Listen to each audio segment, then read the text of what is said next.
By the time the leaves turned brittle and sharp-edged, everyone in the house had learned to whisper.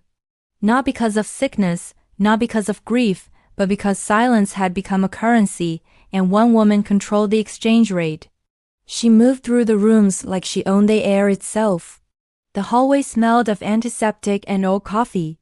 Photographs had disappeared from the walls one by one, faces cropped out of frames, history edited by absence. It was subtle. It always is when the work is done by someone who knows how to make change look like care. The daughters noticed first. Not at the same time. One felt it when the phone stopped ringing back. Another when the familiar pen on the desk was replaced by a thicker one with a gold clip. The third noticed when the medals were gone from their case, not stolen, just relocated. For safekeeping, the woman said, smiling the way people do when they expect you to doubt your own eyes. He lay in the bedroom with the curtains drawn, a body still breathing but a mind drifting in and out like a tide that no longer obeyed the moon. When he spoke, his sentences wandered. When he slept, his dreams reached for names he couldn't quite catch.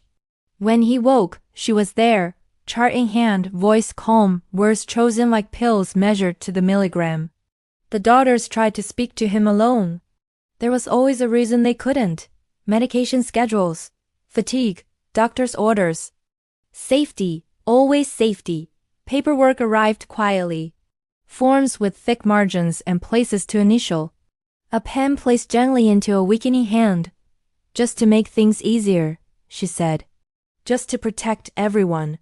The daughters' names were absent, but no one pointed it out. Absence is powerful when no one is allowed to name it. When the will was read, it sounded like a stranger's life. The daughters sat very still. They did not cry. They felt something colder than sadness move through them, something that rearranged the furniture of the future. A house they had imagined was now a hallway that led nowhere. Tuition funds became fog. Heirlooms turned into objects without lineage, stripped of their stories and set on a shelf like trophies with the labels removed. The woman thanked everyone for coming. Her children grown, confident, unfamiliar with the weight of the past, accepted condolences they did not need. They spoke of plans, renovations, fresh starts. What the woman did not know was that the daughters had learned a different kind of patience. They did not confront.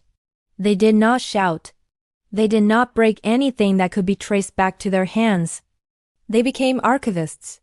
They collected timelines the way other people collect stamps.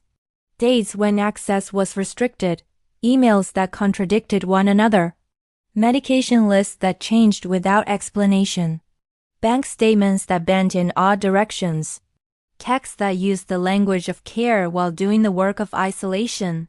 Nothing dramatic, nothing cinematic, just patterns. And patterns, once named, are hard to unsee. They spoke to people who knew how to read those patterns. Quiet professionals who asked careful questions and listened longer than they talked. Words like capacity and influence were spoken softly, like prayers. Affidavits grew, page by page, not as weapons but as mirrors. The woman began to notice a change in the room. Not in how people treated her, everyone was still polite, but in how often they wrote things down. How questions repeated themselves. How documents were requested twice, then 3 times, each time with a different phrasing. She felt it first as irritation, then as a tightness between the shoulders. Her children shrugged it off. It's fine, they said. People get weird about money.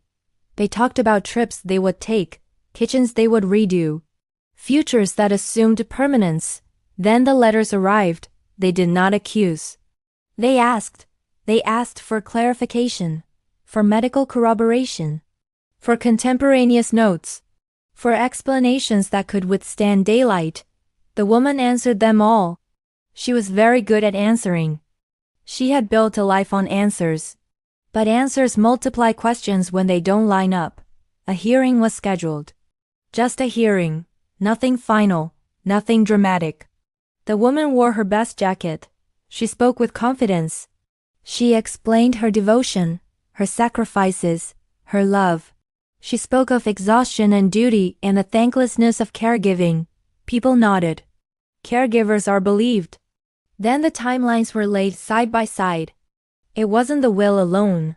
It was the weeks leading up to it, the isolation that coincided with medication changes, the financial transfers that mirrored moments of confusion, the way decisions were made on days when lucidity was absent, then never revisited when it returned, the metals that moved, the photographs that vanished, the pattern that told a story without ever raising its voice.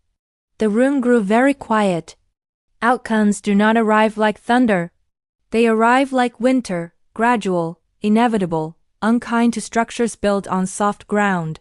The will was set aside pending review. Assets were frozen, not seized, just paused, like a breath held for accuracy. Specific items were returned to the estate for safekeeping. The metals came back first, heavier than anyone remembered, their weight restored by the simple act of being named. The woman's smile changed, it became thinner. Her children stopped talking about renovations, nothing exploded. No one was humiliated on television. There were no viral clips. There was simply a record that could not be erased, and a future that refused to behave as planned. The daughters did not celebrate. They went home and made dinner. They helped with homework. They slept for the first time in weeks without waking to the taste of metal in their mouths. Months later, the final decisions arrived, not perfect, justice rarely is, but enough. Enough to rebuild a down payment from pieces returned. Enough to place metals back where hands remembered them. Enough to tell the truth in a language that mattered. The woman moved on. People like her always do. But the story followed, not as gossip, not as revenge, just as a file that opens when certain questions are asked. The daughters kept one copy of everything in a box labeled plainly, without bitterness. They did not need it anymore. The power had moved back into their own hands, where it belonged. And when they spoke of the past, they did not raise their voices. They spoke clearly. They spoke briefly. They spoke like people who had learned that the most lasting revenge is not destruction, but reclamation.